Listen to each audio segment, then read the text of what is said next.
Bryan Danielson requires surgery for a broken orbital bone and could be out of action until later this year. Details on that, plus MJF defeats Kenny Omega to retain the AEW World Championship on Collision last night. Vince McMahon was in Saudi Arabia for the Tyson Fury vs. Francis Ngannou fight and says a new building there is WWE's home. LFI returned last night on AEW Collision. Hikaru Shida retains the AEW Women's World Championship. AR Fox returns to action after nearly 2 months away. Sky Blue's heel turn continues to be teased, and Ronda Rousey set for another appearance on the independent circuit.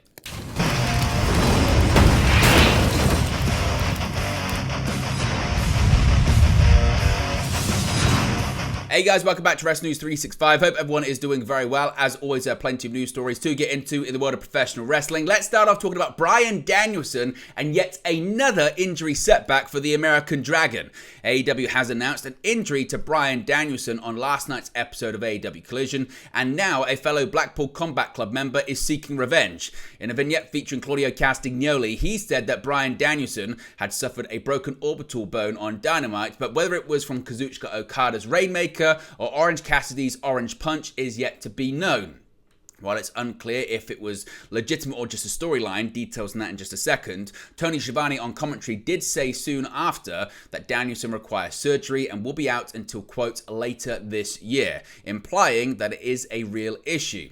There was a tag team match in the main event of Dynamite this past Wednesday featuring Claudio Castagnoli and Danielson facing Cassidy and Okada, with Danielson selling an apparent facial injury after the match. After that, Tony Khan had tweeted that Danielson had walked to the back under his own power. Claudio won't have to wait until long to get his hands on Orange Cassidy though. He'll have an international championship match set for this Wednesday on Dynamite in Louisville, Kentucky. Now, a bit more of an update as to whether this is legitimate or not. Sean Ross Sapp of Fightful was asked on social media about the legitimacy of the injury to Danielson. Someone tweeted at him saying, quote, "Sean, is it true that Bryan is out to the end of the year, or is it part of the storyline?"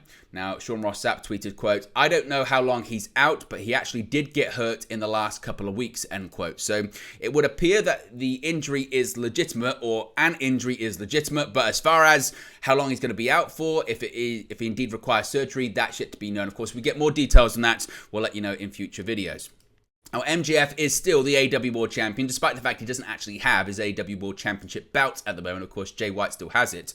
But last night, the longest reigning AEW World Heavyweight Champion Kenny Omega wrestled the current champion MJF in a title match. Now, the match was set up on last Wednesday night's episode of Dynamite when Omega met MJF at the top of the ramp and challenged MJF to a bout, citing his desire to defend his longest reigning AEW World Championship title reign record of 346 days. MJF, who has held the championship for 344 days, promptly agreed. An Omega victory would not only ensure the record wouldn't have been broken, but it would change the AEW Full Gear main event, where Jay White, who is currently in possession of the championship bout, will receive a world title opportunity. Now, earlier on in the evening on Collision, MJF briefly retrieved his title before dropping it and leaving the ringside area. The opening minutes were evenly wrestled, with neither man giving an advantage in front of a fairly split crowd in Connecticut.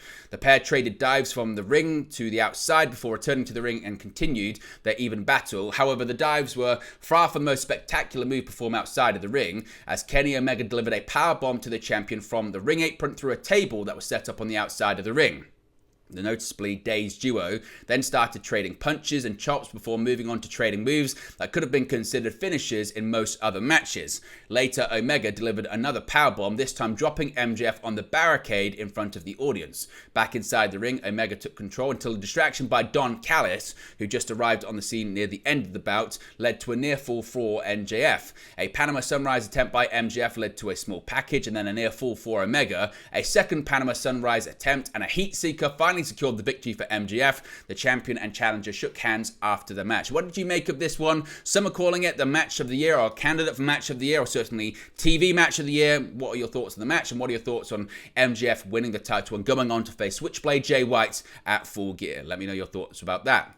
Lots of people talking about Vince McMahon and The Undertaker making an appearance in Saudi Arabia last night for the Francis Ngannou vs. Tyson Fury boxing fight. Now, Vince McMahon and The Undertaker were at the Boulevard Hall in Riyadh, Saudi Arabia to watch Tyson Fury and Francis Ngannou lock horns in boxing. The pair spoke to MMA Junkie while there, with Vince McMahon explaining how he feels about Saudi Arabia's efforts in staging sports and entertainment. Quote, "Well, I think they're doing so much. I mean, they're delving into the superior aspects of all sports and entertainment," he said. said, before adding, "Everything that's the best in the world is going to be here," end quote. McMahon was also asked what he makes of the Boulevard Hall venue and whether he intends it to use as a venue for future WWE events. He said, quote, "Well, this is our home now. It's been pronounced, this is our home, WWE's home."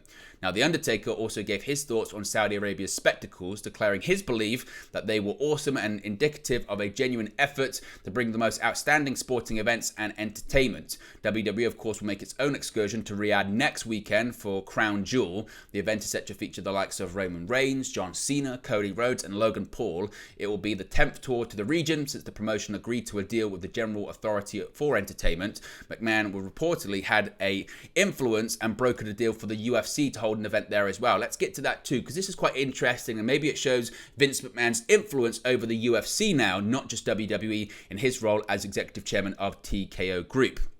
Now, Saudi Arabia is the destination for a UFC Fight Night event in March 2024. It appears Vince McMahon could have played a role in the MMA promotion, landing a deal with the Saudi General Entertainment Authority. According to the Wrestling Observer newsletter, McMahon's relationship with the Saudi government helped UFC close a big money deal similar to WWE's ongoing agreement with the Middle Eastern states. McMahon's involvement in UFC affairs comes on the heels of the MMA promotion's merger with WWE, which led to the formation of the publicly traded TKO under Endeavor. In the aftermath of the merger, it was announced that McMahon would serve as executive chairman of TKO and presumably have a role in UFC's day-to-day operations. This was recently confirmed by UFC CEO Dana White, who referred to McMahon as an incredible partner in an interview with Sports Illustrated, noting that he and the WWE founder have spoken on the phone 20 times since the deal, and that McMahon has already added value to the UFC brand with his initiatives. It was previously reported by ESPN's Mark Raimondi that next year's UFC event would occur in conjunction with Saudi Arabia's Riyadh Season Festival, and that White would announce the card in the coming months. The report also cited WWE's lucrative deal with Saudi Arabia and how it might have played a role in UFC heading to the country for the first time. Riyadh, the capital of Saudi Arabia, was the destination for last night's Tyson Fury versus Francis Ngannou bout, and obviously this next weekend, Saturday's Crown Jewel event as well. So what are your thoughts on that arena being the home of WWE in Saudi Arabia? Let me know your thoughts about that. Now, last night on Collision featured the return of LFI. Now, after featuring in vignettes for several weeks, La Faction Ingobernables were back on AEW in person as they made their way to the ring at a surprising time. During a match between Ricky Starks and Dax Harwood, the House of Black appeared and watched on from the crowd. After the match, the lights went out and Julia Hart appeared on the stage. When they came back on, House of Black was in the ring, as was Big Bill at the sides of Starks, as well as FTR. However, before any action could kick off, LFI, that being Rouge, Preston Vance and Dralistico, made a return alongside Jose the Assistant. When they got in the ring, no one quite knew what to expect, however, where they were going to align. At least for last night, they aligned with FTR as they squared off against the House of Black. The segment ended in a big brawl between everyone, spilling out of the ring in several directions. So LFI are back, and seemingly for now, they're babyfaces. And last night's show also featured a, special Halloween-themed AEW Women's World Championship match, and Hikaru Shida is still the AEW Women's World Champion. Now, Friday night on AEW Rampage, a four-way number one contenders match was held to determine the challenger for the AEW Women's World Championship, held by Hikaru Shida. The winner of the bout was Abaddon. Last night, Abaddon received her title opportunity against Shida, who has been the champion since the October 10, 2023 Tuesday night special episode of Dynamite that aired in direct competition with NXT. The pair have faced each other before, including Abaddon's first AEW match in 2020. In what was billed as a Fright Night fight, the wrestlers quickly brought out various weapons, including a skeleton bone and trash can. It didn't take long before the fans in attendance began chanting, "We want pumpkins." Shida attempted a flying maneuver off the top rope with a broom, but Abaddon moved and left the ring to find a bat she'd used as a weapon. Later, Abaddon emptied a bag of candy onto the mat. Eventually, fans got their wish, and a pumpkin was introduced into the match. Shida put a carved pumpkin over Abaddon's head and delivered a huge running knee to Abaddon's pumpkin-covered skull for the victory. The victory celebration was very short-lived, however, as Toni Storm quickly came out to ringside. The segment ended with Shida and Storm shouting words at each other from a distance, seemingly saying that it's going to be Shida versus Storm at Full Gear later on next month.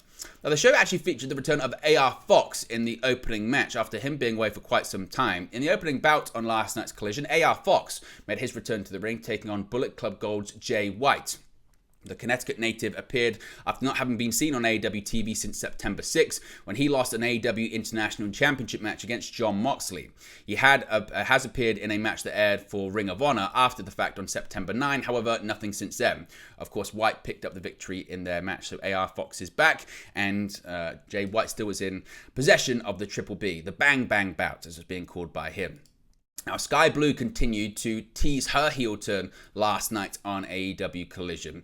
In a backstage segment on last night's show, TBS champion Chris Statlander wanted to figure out what was going on between Willow Nightingale and Sky Blue, particularly after their simmering tension during a four-way match on Rampage. Nightingale also wondered what was up with Sky Blue, directly asking her what was going on since she got misted by Julia Hart. However, Sky Blue replied that whatever was going on between her and Julia Hart was between the two of them and walked off, teasing an alliance.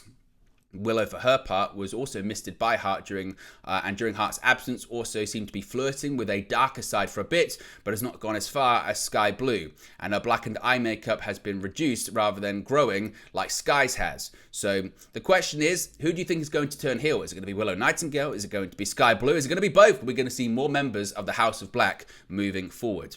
Finally, Ronda Rousey is set for another independent pro wrestling appearance. It seems that former WWE star Ronda Rousey may have the wrestling bug once again. Just days after making a surprise return to the ring at an indie show, rowdy Ronda Rousey took to Twitter, now known as X, to tease an appearance at Wrestling Revolver's upcoming California debut. Quote, "How very convenient," wrote Rousey, reacting to the event's official announcement. Of course, she was remarking to the proximity of the event, considering where she resides with her family in the Golden State. Since Rousey's tease, Wrestling Revolver saw fit to officially confirm her involvement, with tickets going on sale Monday, October 30. Rousey seemingly left WWE following her loss to Shayna Baszler at SummerSlam, and yesterday she was officially added to the WWE.com alumni section. Rousey made a surprise return to the ring at the Lucha Vavoom show last Thursday, teaming with close friend and AEW star Marina Shafir to take on Taya Valkyrie and Brian Kendrick in a tag team match. It was the first time she competed in a wrestling match outside of WWE, and she scored a victory over Brian Kendrick via submission. After posting the match on her Instagram, Rousey shared high praise for the show itself and her tag partner Shafir, saying that anyone who doubted the pair could work well together had no idea. Shafir was signed to WWE from 2018 until 2021, during which she was part of the Four Horsewomen of MMA alongside Rousey, Baszler and Jessamine Duke, but the pair never really got a chance to work together on WWE television. Obviously, Jessamine Duke and Marina Shafir were largely lackeys for Shayna Baszler in NXT. But there you go, guys. It's the latest pro wrestling news for you. Be sure to smash a like on the like button. Be sure to subscribe bottom right hand corner. As always, let me know your thoughts in the comment section below, and I'll speak to you again very, very soon. Hey guys, thank you for watching, listening, streaming, or however you come across this video today. Be sure to click on the video on the right there to watch our next video, or click the bottom there to subscribe, or the bottom right hand corner. Thank you very much, and I'll speak to you again very soon.